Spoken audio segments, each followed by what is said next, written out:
हम लोग दुआ सीरीज में अल्हम्दुलिल्लाह स्टार्ट कर चुके हैं और आज दुआ सीरीज का सेकंड सेशन है जिसमें आज हम लोगों ने अपने आप को जो है वो इंस्पायर करना है कि हम लोगों ने दुआएं किस तरह से डिजाइन करनी है। आज दुआ सीरीज का जो फर्स्ट सेशन है उसका ये सेकंड पार्ट है।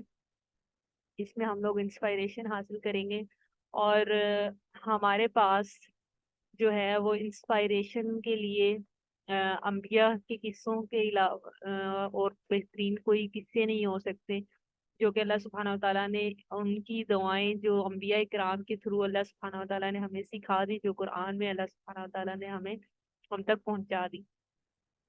तो अंबिया इकराम किस तरह से जो हैं वो जो नबी थे वो किस तरह से जो हैं वो दुआएं मांगते थे और उनकी दुआएं जो हैं वो एक्सेप्टेंस के लेवल पे जाती थी। और वो सिर्फ ना सिर्फ जो है वो बज़ाहिर तो वो चीज़ नहीं मांग रहे होते थे जिस तरह की हजरत मूसा अलैहिस्सलाम की दुआ है, रब्बी इन्नी लिमा अंज़लता इला मिन खैरुन फकीर, कि वो मदीन के इलाके में है लेकिन उस वक्त उनको क्या चाहिए, उनकी ज़रूरत उस वक्त बेहतरीन वो चटियल मैदान है। मदीन का जो इलाका है वो बिल्कुल वीरान है, उसके दूर दूर तक वहां पे पानी भी नहीं है। लेकिन उसको उनको उस वक्त खुराक चाहिए, उनको पानी चाहिए। लेकिन वो उस वक्त अल्लाह सुब्हानहू व तआला से क्या मांग रहे हैं कि अल्लाह सुब्हानहू व तआला मुझे इस वक्त जो है ना वो बेहतरीन जो भी आप जो है वो खैर पहुंचा दे, मैं तो सिर्फ उसी का तालिब हूँ। तो वो कौन सा एटीट्यूड है, वो कौन सा ऐसा मेन फैक्टर है, वो कौन सी ऐसी मेन ड्राइविंग पावर है, वो कौन सा ऐसा एटीट्यूड है जिसके साथ वो दुआएं मांगते थे और अल्लाह सुब्हानहू व तआला जो है उनको उनकी जो है दुआएं कबूल फरमाते थे। तो वो मेन उनका वो एटीट्यूड था, शुक्रगुजारी का वो उनका क्या कहना चाहिए एक एलिमेंट था जो कि उनकी दुआओं को कबूलियत के दर्जे तक पहुंचाता था। इस तरह हजरत जो है मूसा अलैहिस्सलाम की दुआ है जो कि बहुत ज़्यादा कुरान में एक अहम जो है वो उसकी अहमियत है। जैसे कि काला इन्ना माई रब्बी साहिबीन, कि अल्लाह सुब्हानहू व तआला ही जो है वो उनको बेहतरीन रास्ता जो है वो दिखाएंगे। इसके बाद जो हजरत हजरत यूसुफ अलैहिस्सलाम है उनका वाकया जो है हजरत यकूब अलैहिस्सलाम का वो सब्र है जो कि बेहतरीन सब्र है जिसको सब्र जमील का नाम दिया जाता है। कि उनको यकीन है कि यूसुफ अलैहिस्सलाम जो हैं वो जिंदा हैं और अल्लाह सुब्हानहू व तआला जो है ना उनको बेहतरीन वक्त पर उनसे मिला देंगे। तो जब उनके भाई,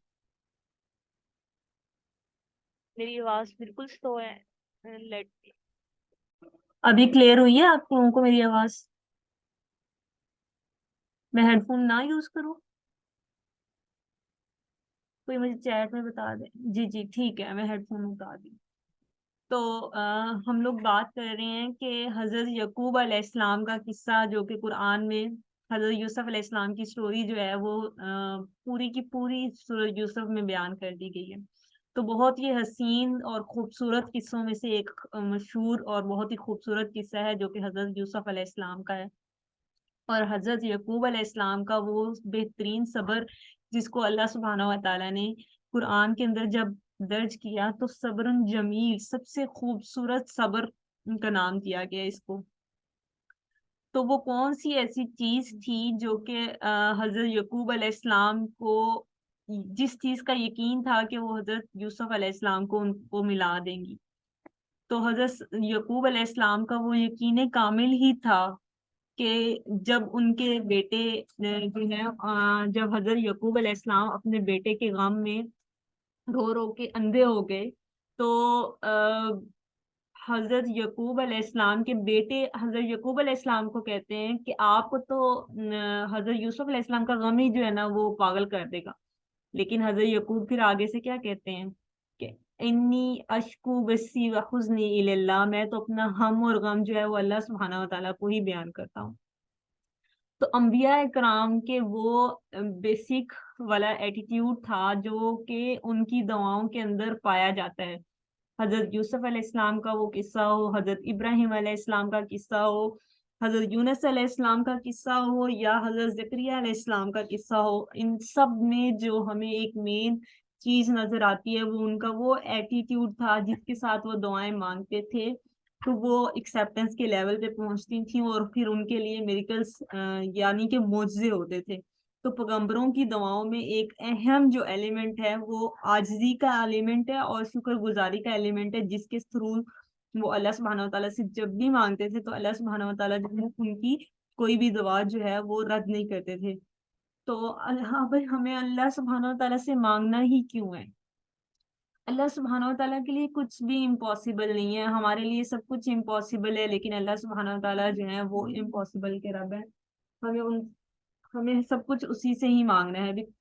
अल्लाह सुब्हानहू व तआला जो है वो कुल्ली शैइन कदीर है, वो हर चीज पर कादिर है, वो हमें हर चीज अता करने पर कादिर है। तो अंबिया का वो यकीन का एक फैक्टर और वो एक शुक्र का फैक्टर था जिसकी वजह से वो जब भी अल्लाह सुब्हानहू व तआला से मांगते थे तो क्या फरमाते हैं कि मैं आपसे मांगकर कभी भी मायूस और नामुराद नहीं लौटा। तो इस तरह से ये है कि हम जब इस जमीन के ऊपर अगर हम अल्लाह सुब्हानहू व तआला हमें नॉन मुस्लिम्स को भी वो इतना ज्यादा अता कर रहे हैं, यानी कि वो मांगती भी नहीं है अल्लाह सुब्हानहू व तआला से। जो नॉन मुस्लिम कम्युनिटी है वो अल्लाह सुब्हानहू व तआला से नहीं मांगती, लेकिन अल्लाह सुब्हानहू व तआला जो है वो देने पर इतने कादिर है कि अल्लाह सुब्हानहू व तआला उनको भी अता कर रहे हैं। इससे ये हमें पता लगता है कि अल्लाह सुब्हानहू व तआला जो है वो अपनी मखलूक के ऊपर जो है वो विदाउट एनी डिस्क्रिमिनेशन जो है वो मेहरबान है। सो जो मेन चीज है, अल्लाह सुब्हानहू व तआला को अपने बंदे का मांगना बहुत पसंद है। तो जब जब हम लोग अब दुआओं को डिजाइन करने जाएंगे, जब जब हम अल्लाह सुब्हानहू व तआला से मांगेंगे और इस एटीट्यूड के साथ मांगेंगे कि मेरी आवाज क्लियर आ रही है आपको? कट रही थी बीच बीच में। जी, वो बस मेरा कनेक्टिविटी इशू है थोड़ा सा आज। जैसे ही आप लोगों को आवाज आना बंद हो तो मुझे बता दीजिएगा ताकि मैं म्यूट करके और दोबारा से बोल दूं। ठीक है, अभी क्लियर है? जी, आप थोड़ा बोले तो अंदाजा होगा, फिलहाल तो कट रही थी। मैं लास्ट पे कहाँ पे थी? कहाँ से आप लोगों को आवाज आना बंद हुई मेरी? आ तो रही थी, बीच बीच में थोड़ी थोड़ी कट रही थी। ठीक है, तो मैं ये बात कर रही थी कि अल्लाह सुब्हानहू व तआला को जो है अपने बंदे का मांगना बहुत ज्यादा पसंद है। जब जब हम लोग अब अपनी दुआओं को डिजाइन करने जाएंगे तो हमारा अल्लाह सुब्हानहू व तआला से वो कनेक्शन जो कि एक डिस्टेंस पे चला गया था कि हम लोगों ने अल्लाह सुब्हानहू व तआला से मांगना बंद कर दिया था। अगर हम लोग अपनी दुआओं को दोबारा से रीडिजाइन करेंगे और दोबारा से मांगना स्टार्ट करेंगे तो अल्लाह सुब्हानहू व तआला से हमारा वो है एक कनेक्शन जो कि टूट चुका होता है, वो दोबारा से इंशाल्लाह वो जुड़ना स्टार्ट हो जाएगा। तो अल्लाह सुब्हानहू व तआला जो है वो इतने गफूर रहीम है कि अल्लाह सुब्हानहू व तआला को अपने बंदे का जो है वो मांगना बहुत पसंद आता है। यानी कि जब इंसान अल्लाह सुब्हानहू व तआला से मांगता है और अपने हाथ उठाता है तो अल्लाह सुब्हानहू व तआला को शर्म आती है कि वो अपने बंदे के जो है वो हाथ खाली लुटा दें। सो अल्लाह सुब्हानहू व तआला जो है उनको शर्म आती है, उनको हया आती है कि वो अपने बंदे के हाथों को खाली नहीं लुटाते। इसी वजह से अल्लाह सुब्हानहू व तआला के अता करने में कोई कमी नहीं रहती, हमारे बस मांगने में कमी रह जाती है। सो हम लोगों ने अब अपना जब हम लोगों ने दुआओं को डिजाइन करना स्टार्ट करना है तो हम लोगों ने without any limitation, without any hesitation हम लोगों ने अल्लाह सुब्हानहू व तआला से सब कुछ मांग सकते हैं। और सबसे बेहतरीन औकात में मांगना है कि वो जो औकात जो कि दुआ के सबसे बेहतरीन औकात में शामिल शुमार किए जाते हैं, जैसे कि तहज्जुद का टाइम है। और इसका तो कुरान मजीद में भी जिक्र आया है कि जब मतलब कि औकात चेंज हो रहे होते हैं, सुबह के टाइम के फजर के वक्त, इसी टाइम असर के वक्त, और फर्ज नमाजों के अजानों के बाद के वक्त, फर्ज नमाजों के बाद के वक्त, और तहज्जुद के वक्त। तो इसके अलावा बारिश में और सफर में यहाँ पे बहुत ज्यादा दुआएं कबूल होती हैं। तो हम लोगों ने इन औकात में को तो मिस नहीं करना। इसके अलावा तहज्जुद में मांगी गई दुआ जो है वो कभी भी रद्द नहीं होती। सो अल्लाह सुब्हानहू व तआला तहज्जुद का वो वक्त है, यानी कि हम लोगों को हर वक्त दिन में 5 दफा अजान में हैया अल फलाह का पुकारा जाता है कि आओ कामयाबी की तरफ, आओ कामयाबी की तरफ। लेकिन वो मुअज्जिन पुकार रहा होता है, लेकिन अल्लाह सुब्हानहू व तआला जो है वो तहज्जुद के वक्त पहले आसमान पर आते हैं और नदा लगाई जाती है कि कोई है मुझसे मांगने वाला, मैं उसको अता करूं, कोई है मुझसे बख्शिश चाहने वाला, मैं उसको अता करूं, कोई है मुझसे रिज्क मांगने वाला, मैं उसके रिज्क में शादी अता करूं, कोई है जो मुझसे मांगे। तो अल्लाह सुब्हानहू व तआला जो है उस वक्त नदा लगा रहे होते हैं। तो अल्लाह सुब्हानहू व तआला वो जो बादशाहों का बादशाह है, वो उस वक्त आते हैं पहले आसमान पर, और उस वक्त जो है वो नदा लगाते हैं। तो सब इससे ये साबित होता है कि तहज्जुद का वो वक्त है जो कि बेहतरीन वक्त है मांगने का। सो हम लोगों ने जो अपनी दुआओं की हैबिट डेवलप करनी है वो भी तहज्जुद से इंशाल्लाह डेवलप करनी स्टार्ट करनी है। सो छोटी छोटी चीजों से मांगना स्टार्ट करना है, और इस तरह से जब हमारी एक आदत बिल्डअप होने लग जाएगी, हमारी एक हैबिट बिल्डअप होने लग जाएगी, सो अल्लाह सुब्हानहू व तआला का एक कुर्ब हमें नसीब होगा। फिर अल्लाह सुब्हानहू व तआला की एक खास नजर रहमत होगी। तो इंशाल्लाह इंशाल्लाह हमारी जो दुआएं हैं वो कबूल कबूल होना स्टार्ट हो जाएंगी इंशाल्लाह। सो अभी हम लोगों ने अभी मैं अपनी स्क्रीन शेयर करूंगी आप लोगों के साथ, ठीक है? उसमें थोड़ा सा हम लोग गो थ्रू करेंगे इसमें से।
आप लोगों की आवाज आ रही है? मेरी स्क्रीन शो हो रही है आपको?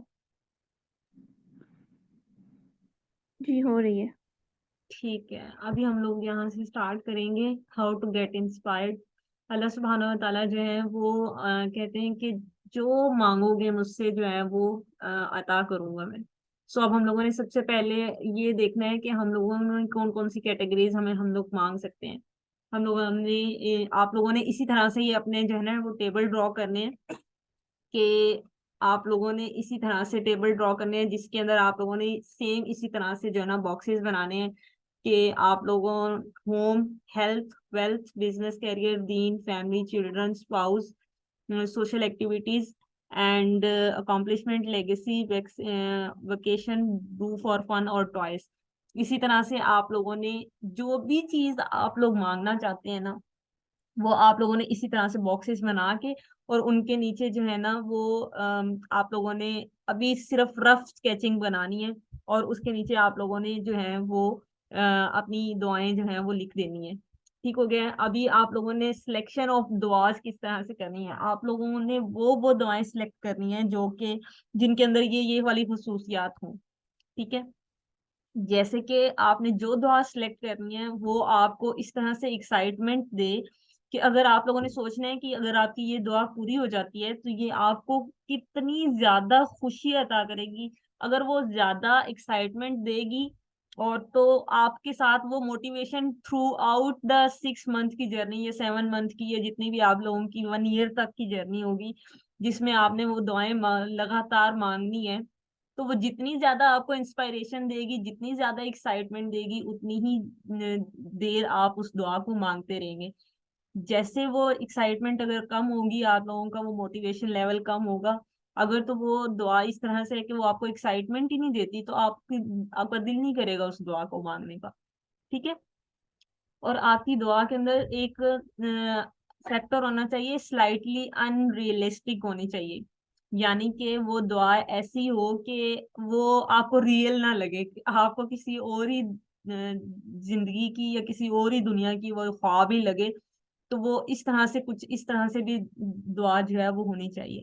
कंक्रीट का मतलब ये है कि आपकी दुआ जो है उसके अंदर स्पेसिफिक वर्ड ऐसे होने चाहिए जो कि वो स्पेसिफाई करे। लाइक आप कहती हैं कि मुझे सेहतमंद जिंदगी अता कर दें अल्लाह सुब्हानहू व तआला, लेकिन अब वो सेहतमंद जिंदगी में आप स्पेसिफाई तो करें कि आप उसमें वेट गेन करना चाहती हैं, आप उसमें अपनी फिजिक को अच्छा करना चाहती हैं, अल्लाह सुब्हानहू व तआला आपकी फिजिक को इस तरह से कर दें, या इस तरह से थोड़ी सी स्पेसिफिक वर्डिंग होनी चाहिए जिससे पता लगे कि आप असल में लेना क्या चाहते हैं। और मनी व्हीकल में आप स्पेसिफाई कर सकती हैं मुझे इतनी जो है वो मंथली इनकम की जो है वो जॉब मिलनी चाहिए मुझे इस तरह से। तो और दुनिया और आखिरा, तो आप दुनिया में क्या चाहते हैं और आखिरत में क्या चाहते हैं। और द राइट टाइम मेंशन जरूर करें कि आपको ये कितनी देर में अल्लाह सुब्हानहू व तआला को आपको चाहिए ये अल्लाह सुब्हानहू व तआला से। सो ये कुछ चीजें हैं जो कि आप लोगों ने इसके अंदर जरूर स्पेसिफाई करनी है।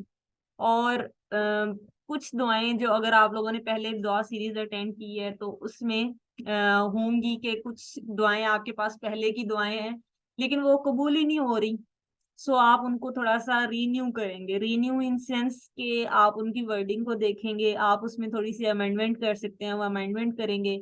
आप उसमें कुछ एडअप कर सकते हैं, एडअप करेंगे, कुछ सब्ट्रैक्शन कर सकते हैं, कुछ सब्ट्रैक्शन करेंगे। लेकिन उन दुआओं को एज इट इज वैसे ही नहीं आप लोगों ने मांगना। क्यों? वो अब आपको एक्साइटमेंट ही नहीं दे रही, उसके अंदर कुछ ऐसी वर्डिंग ऐड करें, कुछ सारा कुछ कुछ ना कुछ उसके अंदर अमेंडमेंट जरूर करें ताकि वो आपको एक इनर एनर्जी और एक्साइटमेंट और बटरफ्लाईज वाली जो है वो आप लोगों को कंडीशन दे या आप लोगों को इंस्पायर करे कि वो आप लोग दोबारा दोबारा से मांग सकें। अच्छा जी। अब आप लोगों ने एक चीज है कि वो आप लोग जो दुआ मांग रहे हैं वो आप लोगों को कोई अंदर से खौफ के साथ मांग रहे हैं या आप लोग वो एक एक्साइटमेंट है या आप लोग उसको किस तरह से मांग रहे हैं। That is under the exaggeration out of the fear. कि आपने कुछ भी मांगना है उसका आपको खौफ नहीं होना चाहिए कि अगर ये आपको मिल जाएगा तो शायद आपके हक में बुरा ना हो जाए। ये सारे और सिर्फ ये ब्लॉक बैरियर्स एंड जो ब्लॉक सिस्टम्स हैं ये शैतान की तरफ से हैं। तो आपने इसके ऊपर नहीं जाना, आप जो भी मांगेंगे अल्लाह सुब्हानहू व तआला वो अता करने पर कादिर है। एक फैक्टर आ जाता है कि हम लोग, और ये कुरान में भी आया है कि अपने लिए इंसान शर इस तरह से मांगता है जैसे कि मतलब कि वो अपने लिए शर मांग रहा होता है हालांकि वो उसके हक में बेहतर नहीं होता। शायद इस तरह से एक तर्जुमा है कुरान की आयत का, मैं मफहूम बता देती हूँ कि इंसान के लिए इंसान वो मांग रहा होता है कि जो उसके हक में बेहतर नहीं होता लेकिन और और उसको बज़ाहिर ऐसा लग रहा होता है कि ये उसके हक में बेहतर है लेकिन वो उसके हक में बेहतर नहीं होता, और उसके बरक्स वो नहीं मांगता और जो उसके हक में बेहतर है। तो इस तरह से कुछ आयत का मफहूम है। तो लेकिन हम लोगों ने उस बात पे नहीं जाना, वो शायद किसी एक सर्कमस्टांसिस के लिए बोली गई हो। लेकिन हम लोगों ने ये देखना है कि जो हम मांग रहे हैं वो अल्लाह सुब्हानहू व तआला से मांग रहे हैं। अल्लाह सुब्हानहू व तआला को नहीं पता कि मतलब कि ये इंसान के हक में बेहतर नहीं है, तो वो हमें नहीं अता करेंगे, लेकिन उस दुआ के बदले में हमारी कोई ना कोई तकलीफ हमसे दूर कर दी जाएगी। उस दुआ के बदले में वो हमारी दुआ महफूज भी की जा सकती है, और आखिरत के दिन जब हमें उसका बदला मिलेगा तो हम लोग कहेंगे कि हम लोगों की दुआ कोई दुनिया में कबूल ही ना हुई होती। तो दुआएं कभी भी मांगना बंद नहीं करनी, इस खौफ से कि शायद ये हमारी दुआएं जो हैं वो अल्लाह सुब्हानहू व तआला कबूल ना करें या इस तरह से। तो हम लोगों ने दुआएं इस खौफ से नहीं मांगना स्टार्ट करनी। और बाकी जो है सब कुछ जो है वो अपना इस तरह से दुआओं के अंदर लगा देना है कि उसके बाद आप लोगों को लगे कि अब हमारी दुआएं जो हैं वो कबूल हो जाएंगी। ठीक हो गया। फिर उसके बाद है ड्रीम दुआस की चेक लिस्ट कैसे तैयार करनी है आप लोगों ने। चेक लिस्ट में ये है कि अगर तो वो दुआएं आपको एक्साइटमेंट दे रही हैं, आप लोगों ने देखना है कि ये दुआएं जो हम लोगों ने लिख ली हैं, जो बॉक्सेस हम लोगों ने बना ली हैं, उसमें वो हमें एक्साइटमेंट भी दे रही हैं या नहीं दे रही। अगर तो आपने जो दुआ लिखी है उसमें आपने देखना है कि ये दुआ अगर मेरे हक में कबूल हो जाती है तो ये मुझे कितनी एक्साइटमेंट देगी, ये मुझे कितनी खुशी देगी। तो ये चीज उसके अंदर होनी चाहिए कि वो आपको एक्साइटमेंट दे, तभी वो एक ड्रीम दुआ होगी। ठीक हो गया। सेकंड पॉइंट कि वो स्लाइटली अनरियलिस्टिक होनी चाहिए, कि आपको लगे कि ये तो हो ही नहीं सकता, ये तो नामुमकिन सी चीज लग रही है। ठीक हो गया। फिर वो उसके अंदर कंक्रीट होनी चाहिए, कि वो स्पेसिफाई हो और उसके अंदर एक स्पेसिफिक क्वालिटीज हो, जो जो चीजें आपको चाहिए वो सारी सारी उसके अंदर स्पेसिफाई हो, उनके अंदर उसकी वो स्पेसिफिक क्वालिटीज उसके अंदर मेंशन हो। ठीक हो गया। देन अगर तो मनी के लिहाज से है, कोई जॉब के लिहाज से है, तो उसको अंदर आप स्पेसिफाई भी कर सकते हैं। दुनिया की जो दुआएं हैं उनमें आप स्पेसिफाई करें कि आपको कौन से सेक्टर में चाहिए, कौन सी चीज चाहिए और किस तरह से चाहिए। कलर उसका कलर आप लोग स्पेसिफाई कर सकते हैं। तो इस तरह से जो दुनिया की चीजें हैं उनके अंदर, और आखिरत की कौन कौन सी चीजें चाहिए, कितने टाइम में चाहिए, टाइम जरूर आप लोगों ने उसके अंदर जो है वो मेंशन करना है। ठीक हो गया। और आप लोगों ने क्या क्या चीजें नहीं करनी, अवॉइड करनी है, कि जो आपकी पिछली दुआएं हैं उनके अंदर कुछ चीजें जो है आप सब्ट्रैक्ट करें, कुछ ऐड करें, उनको रिन्यू कर लें आप लोग। और आप लोगों ने खौफ से बालातर होके जो है ना सारी की सारी दुआएं मांगनी है, और अपने अपनी सारी चीजों को जो है वो साइड पे रख देना, अपने सारे फेयर्स को साइड पे रख देना है। सो आज हम लोगों ने डिस्कस किया है कि अपने आप को इंस्पायर कैसे करना है दुआओं के लिए। अब हमारे पास इसको थोड़ा सा हम लोग दोबारा देखते हैं कि आप लोगों ने कल से, अभी आप लोगों के पास पूरा एक वीक है, आप लोगों ने ऐसा एक जो है ना अपना चार्ट बना लेना है, जिसके अंदर आप लोगों ने अपनी दुआओं को डिवाइड कर लेना है कि home, health, wealth, business, career, दीन, family, children, spouse, social activities, accomplishment, legacy, vacation, do for fun और टॉयज। आप लोगों ने सारी के इसी तरह से अपने आप जो है ना फर्दर डिविजन्स बना लेनी है। अब हमारे पास जैसे आप लोगों ने फर्स्ट पे लिखा है होम, आपको किस तरह का होम चाहिए, क्या कलर होना चाहिए उसका, तो ये सारी चीजें ईच एंड एवरी डिटेल आपने होम के सेक्टर के अंदर जो होम का बॉक्स है उसके अंदर लिखनी है। हेल्थ, आपको हेल्थ के अंदर क्या क्या चाहिए, आप क्या चाहते हैं, क्या चाहिए आपको, वो सारा हेल्थ के अंदर लिखना है आपने, 1 2 3 4 पॉइंट, इस तरह से जिस तरह से भी आप चाहते हैं। वेल्थ में भी सेम, आप लोगों को कैसी जॉब चाहिए, कितनी उसकी सैलरी होनी चाहिए, कितनी देर में चाहिए, तो ये सारी चीजें आपने लिखनी है। बिजनेस कैरियर में भी, दीन में आप क्या क्या क्या करना चाहती हैं, कौन कौन से कौन सा इल्म आप दीन का हासिल करना चाहती हैं, और किस जगह से करना चाहती हैं, कैसे करना चाहती हैं, कितने टाइम में करना चाहती हैं, और किससे करना चाहती हैं, ये सारा ईच एंड एवरी डिटेल जो है वो आपने अपनी दुआ के अंदर लिखनी है। फैमिली के बारे में, आप फैमिली मेंबर्स के बारे में दुआ करना चाहती हैं, उनकी हेल्थ के एरिया में दुआ करना चाहती हैं, फैमिली के भी आगे फर्दर बहन भाइयों के बहन भाइयों के बारे में, वालिदैन के बारे में, तो ये आगे फर्दर आप इनको डिवाइड कर सकती हैं। चिल्ड्रन में भी सेम, और स्पोर्ट्स में बारे में, और सोशल एक्टिविटीज, लेगेसी, और वेकेशंस की बात। लेगेसी में आप कौन कौन सी चीजें इन फ्यूचर प्लान कर रही हैं, और अभी भी प्रेजेंटली भी आप कौन कौन से काम कर रही हैं, और आप चाहती हैं कि वो लेगेसी के तौर पे आप कंटिन्यू रखें, आपकी आफ्टर डेथ कोई उनको आगे बढ़ाए, तो वो आप यानी कि आपका लाइफ एम है कि वो आपकी लेगेसी कोई कंटिन्यू करे, तो आप वो लेगेसी वाले जो है वो बॉक्स के अंदर लिख सकती हैं। वोकेशन, अगर आप वोकेशन प्लान कर रही हैं तो उसको आप किस तरह से प्लान करना चाहती हैं, कहाँ करना चाहती हैं, किस ड्यूरेशन में करना चाहती हैं, कौन सा एरिया होगा, वो किस तरह से, वो सारा ईच एंड एवरी सिनेरियो आपने एग्जैक्ट का एग्जैक्ट जैसा रोड मैप और माइंड बनाना है। जैसी पिक्चर आपके माइंड में बन रही है वो सारी की सारी आपने लिखनी है। ठीक हो गया है? कोई क्वेश्चन आप लोगों का अभी तक? जी मैं पूछना चाहूंगी आपसे 2 सवाल। जी जी पूछें। अच्छा, पहला सवाल तो मेरा ये है कि जैसे कि हमने अम्बिया की दुआओं का एटीट्यूड देखा, जैसे आपने हजरत मूसा अलैहिस्सलाम की दुआ के बारे में बताया कि उन्होंने स्पेसिफिक वर्ड्स यूज नहीं किए थे, क्योंकि कि उन्हें जो है वो एक स्पाउस चाहिए या वॉटेवर, और उन्होंने रब्बी इन्नी लिमा अंज़लता इलैया मिन खैरिन फ़क़ीर के जो खैर आप मेरी तरफ नाजिल करें मैं उसका मोहताज हूँ। एक तो ये हमने बात कही, और लेकिन आपने साथ साथ जब नीचे कॉन्क्रीट वाले सेक्शन में आपने कहा कि हमें स्पेसिफिक वर्ड्स भी ईच एंड एवरी डिटेल हमें दुआ में कहनी है अल्लाह से, कि हमें मतलब क्या चाहिए, किस तरह चाहिए, सब कुछ। तो ये थोड़ा कॉन्ट्रडिक्शन फील हो रहा था इन दोनों बातों में। अच्छा, जो अंबिया कराम की दुआएं हैं ना, उनके अंदर बहुत फसाहत और बलागत पाई जाती है, क्योंकि कुरान जो है वो ऐसी क्योंकि उसको अरेबिक लैंग्वेज में वो इसी तरह से उतारा गया है, क्योंकि अरबी अरबी अरबी लहजा जो था ना उनकी, जो अरेबिक थी उसमें बहुत फसाहत और बलागत थी।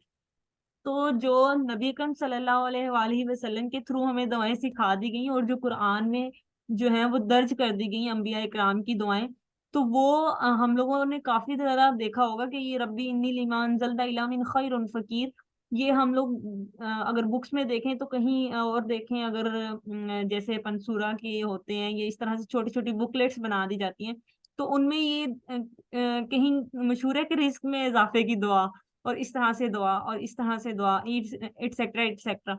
तो ये दुआएं तो इस तरह से मशहूर हो गई, लेकिन जब ये नबी मांग रहे थे या पैगंबर मांग रहे थे तो उन्होंने तो इसको स्पेसिफाई नहीं किया।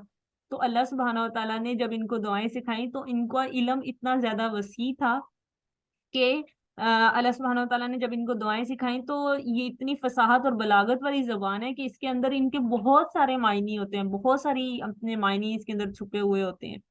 लेकिन अभी जब हम लोगों ने दवाएं कंक्रीट होनी चाहिए तो उसमें ये नहीं है कि मतलब कि अंबिया इकराम की दुआओं में और इनमें हमारा यानी कि डिफरेंस होना चाहिए। लेकिन कंक्रीट का मकसद ये है कि अब हमने तो पता हो कि हम अल्लाह से मांग क्या रहे हैं, ठीक है ना? तो अंबिया इकराम का तो मांगने का जो है वो तरीका ही कुछ और था, कि उन लोगों को तो अल्लाह सुब्हाना व तआला ने वो शायद मांगने का एक सलीका सिखाया था। तो हम लोगों को जो है वो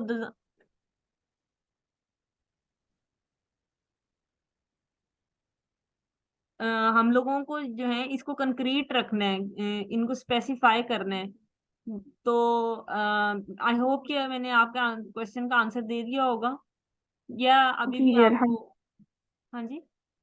नहीं नहीं, मैं बिल्कुल क्लियर मुझे हो गया। और हाँ जी। दूसरा मेरा सवाल ये है कि जैसे आपने कहा ना कितने टाइम में चाहिए ये भी दुआ में कहें, तो इसको भी हम क्या दुआ में मतलब अगर हम चाह रहे हैं हमारी कोई दुआ कि जल्द कबूल हो जाए, क्योंकि हम काफी टाइम से इंतजार कर रहे हैं, तो क्या हम अल्लाह ताला से इस तरह टाइम की इस तरह कह सकते हैं, मतलब ये कि अल्लाह ताला मेरा आप काम जो है वो इतने टाइम पीरियड में बना दें, या इस हफ्ते में या इस महीने में, इस तरह कुछ करके हम कह सकते हैं, जैसा कि आपने कहा टाइम भी कितने टाइम में चाहिए आप ये दुआ में कहें। जी, टाइम ड्यूरेशन का स्पेसिफाई करना इसलिए जरूरी है कि जब आपको पता होगा ना कि मुझे ये चीज इतने देर में मिल जाए तो मुझे इसकी एक्साइटमेंट इतनी ज्यादा होगी, तो आपकी एक्साइटमेंट को देखते हुए अल्लाह सुब्हाना व तआला कोई ऐसे रास्ते बना सकते हैं कि वो टाइम ड्यूरेशन जो आप चाहती हैं उसके अंदर आपकी दवा पूरी हो सकती है। क्योंकि जिस तरीके से आप अपनी दुआओं को एक्सेलरेट कर रहे होते हैं, जिस एक्साइटमेंट के साथ या जिस जज्बे के साथ, तो वो जितनी शिद्दत से मांगी जाती हैं दुआएं, उतनी ही ज्यादा शिद्दत से वो ऊपर पहुंचती हैं। और आपके अल्लाह सुब्हानहू व तआला को आपका बार बार इसरार करना और बार बार मांगना और शिद्दत के साथ मांगना इस बात पे मजबूर करता है कि अल्लाह सुब्हानहू व तआला जो है ना उस दुआओं को एक्सेप्टेंस के लेवल पर पहुंचाते हैं। सो इसीलिए तो है कि उन बेहतरीन औकात में मांगनी है और बेहतरीन तरीके से मांगनी है, और बेहतरीन क्या कि उनको एग्जैजरेट ऐसा करना है कि उनकी एक्साइटमेंट आपको इतनी ज्यादा हो कि आपके दिल में कि वो दुआ अगर कबूल हो जाती है तो आपको कितनी ज्यादा एक्साइटमेंट होगी। तो उस एक्साइटमेंट के साथ जब आप मांगेंगी और टाइम ड्यूरेशन बता देंगी अल्लाह को, तो इंशाल्लाह इंशाल्लाह जरूर कबूल होंगी। अच्छा, तो ये इस चीज के खिलाफ तो नहीं हो जाएगा ना, जैसे कि एक हदीस में कहा गया है कि मोमिन की दुआ कबूल होती रहती है जब तक वो ये ना कह दे कि मतलब वो जल्दी ना मच जाए उसमें, इस तरह की शायद इस तरह की कोई हदीस नहीं है, नहीं तो ये इस चीज के तो खिलाफ नहीं हो जाएगी ना अगर। नहीं नहीं वो दुआ हमें इतना ईमान तो इंसान मोमिन का ईमान तो होता है ना। ये दुआ का टाइम का फैक्टर इसलिए डाला गया है कि वो आपको एक्साइटमेंट देना। जब आप उसमें मेंशन कर देंगे कि इतने टाइम ही चाहिए, तो वो एक्साइटमेंट, एक एक्साइटमेंट का लेवल होगा कि जो आपको अचीव होगा। लेकिन उसके बरक्स अगर आप बेसब्रों की तरह मांगेंगे कि अल्लाह सुब्हानहू व तआला नहीं नहीं नहीं नहीं अब मुझे तो इतने टाइम में ही चाहिए, आप वहां पे जल्दी वाला फैक्टर अगर आपकी दुआ में आ जाएगा कि जल्दी में चाहेंगी आप, और अगर अल्लाह सुब्हानहू व तआला उस टाइम में नहीं देते और फिर आप नाशुक्री पे उतर आए, तो वो वाला फैक्टर नहीं, बल्कि ये आपके टाइम वाला फैक्टर इसलिए डाला गया है इसके अंदर कि आपको वो टाइम ड्यूरेशन आपको एक्साइटमेंट दे कि जैसे जैसे वो दिन कम होते जाएं, आपको पता लगे कि अब मेरी ये दुआ कबूल हो जाएगी इंशाल्लाह इंशाल्लाह। और अगर नहीं भी होगी तो फिर उसमें भी अल्लाह सुब्हानहू व तआला की तरफ से कोई खैर का मामला होगा, तो उसपे भी आपको सब्र करना है, ना कि आपको अल्लाह सुब्हानहू व तआला से शिकवा या शिकायत करनी है कि ये क्यों नहीं कबूल हुई। तो उसमें भी अल्लाह सुब्हानहू व तआला से खैर की उम्मीद रखनी है, भलाई की उम्मीद रखनी है। शायद अल्लाह सुब्हानहू व तआला उसके बदले आपको कुछ और अता कर रहे हैं, कोई ना कहीं से कंपनसेशन मिल रही हो आपको। तो ये फैक्टर जो टाइम ड्यूरेशन वाला फैक्टर है वो इसलिए रखा गया है कि वो दुआएं जो आए उसके अंदर एक टाइम लिमिट होगी। तो जब आप कैलकुलेट कर रही होंगी कि मैं इतने महीनों से मांग रही हूँ, इतने महीनों से मांग रही हूँ, तो डेज कम हो रहे हैं, डेज कम हो रहे हैं, कम हो रहे हैं, और फिर आपको ऐसा लगे कि अब बस मेरी दुआएं कबूल हो जाएंगी, तो ये एक वो एक्साइटमेंट के लेवल को इंक्रीज करने के लिए ये टाइम वाला फैक्टर डाला गया है। नहीं तो हमें तो पता भी नहीं है कि हमारी कौन सी दुआ कब अगले में कई दफा मेरे साथ ऐसा होता है कि अभी मेरे दिल में ख्याल होता है और अगले लम्हे मेरी दुआ कबूल भी हो जाती है। तो इस तरह से भी होता है। तो अब ये तो नहीं कि उसके ऊपर मैंने टाइम लिमिट लगाई हुई थी कि मुझे इतनी देर में ये कबूल होनी चाहिए, हालांकि इस तरह से भी होता है। समझ आइए आपको? जी जी बिल्कुल, जज़ाकिल्लाह खैर। वही है कि बिल्कुल।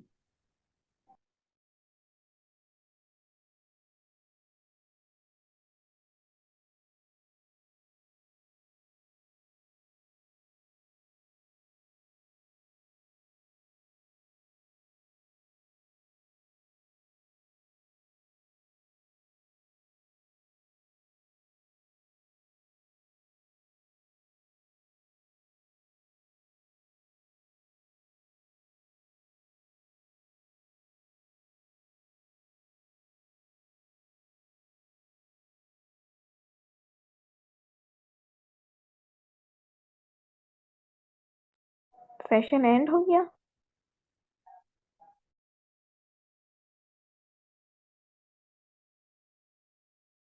ऐसे क्या कह रही हैं? जी मैं पूछ रही थी, सेशन एंड हो गया बस?